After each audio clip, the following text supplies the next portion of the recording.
This is a Contax 139 quartz film SLR. I got this as a gift in 2012, but I've never actually shot with it.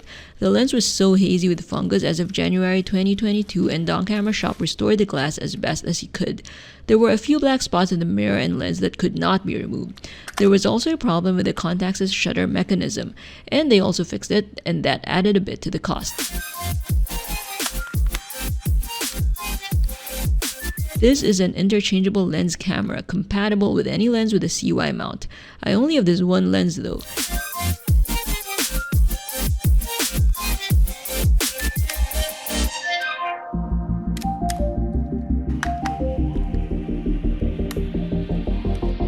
It takes an LR44 button cell battery for its light meter, but you can actually operate it without batteries as it is a fully mechanical SLR. Just guesstimate the exposure yourself. Just pause the video to see the price for the repair and fungus removal.